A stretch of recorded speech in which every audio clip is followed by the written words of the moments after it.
ఏ షోకి కూడా లేనంత క్రేజ్ ఈ బిగ్ బాస్ షోకి ఎందుకు ఉంది తెలుసా? మీకు తెలిస్తే కామెంట్ చేయండి మామ. బిగ్ బాస్ షోకి ఎందుకు ఇంత క్రేజ్? బిగ్ బాస్ షో అంటే టీవీ కత్తుకుపోయే ప్రజలు ఎందుకు తెలుసా? ఒక జెన్యున్ గేమ్ అన్న తెలిస్తే కామెంట్ చేయి మామ. హాయ్ నమస్తే గాయ్స్. కొత్త చూస్తున్న వాళ్ళు సబ్స్క్రైబ్ చేస్తుంది, పాత చూసే వాళ్ళు ఇవన్నీ కాదు. నాకు తెలిసిన విషయాన్ని మీరు కామెంట్ చేసిన తర్వాత ఫైనల్ ఏందనేది నేను చెప్తా. మీకు మీరు అనుకుంటున్నది ఏదో ఒక మాట మీరు కామెంట్ చేసి తెలియజేయండి.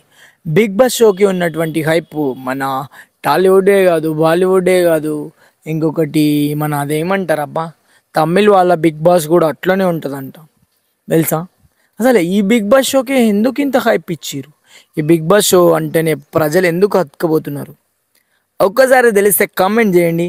మీరు ఏమనుకుంటున్నారో చెప్పండి. బిగ్ బాస్ ఇచ్చే టాస్క్ అనుకుంటున్నారా, లేదంటే పబ్లిక్ ఆడే కంటెంట్ ఇచ్చే కంటెంట్ అనుకుంటున్నారా, లేదంటే సెలబ్రిటీ యొక్క జెన్యున్ గేమ్ చూడడానికి అనుకుంటున్నారా?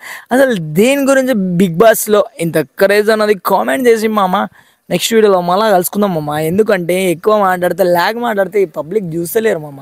చిన్న సింపుల్గా టకడకడకడకడకడకడకడ చిన్న మాటలు తప్పేస్తే ఈ పబ్లిక్ అనేది అర్థమవుతుంది మామ. వర్షం పడుతుంది మామ. వర్షం పడుతుంటే కూడా మీకోసం కంటెంట్ ఇవ్వాలని, మీకోసం కంటెంట్ మాట్లాడాలని చెప్పి ఏదో ఒకటి తెలియనిది తెలుసుకొని ఈ వర్షంలో మీకోసం చెప్తూ ముందుకు తీసుకుపోతూ చెప్పాలని ఆశపడుతుంటే కనీసం కింద పోయి ఒక కామెంట్ బాక్స్లోకి వెళ్ళి ఒక పాయింట్ కొట్టు మామ.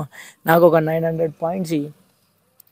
నాకు తెలిసిన విషయాన్ని నేను తెలియజేస్తున్నాము. మీకు తెలిసిన విషయాలని మీరు తెలియజేయండి. కామెంట్ చేస్తే మీ విషయాలు మనకు తెలుస్తాయి కాబట్టి అంతకంటే ఇంకా ఏం లేదు మామ. కామెంట్ చేసి నన్ను కొంచెం సపోర్ట్ చేసి ముందుకు పంపిస్తే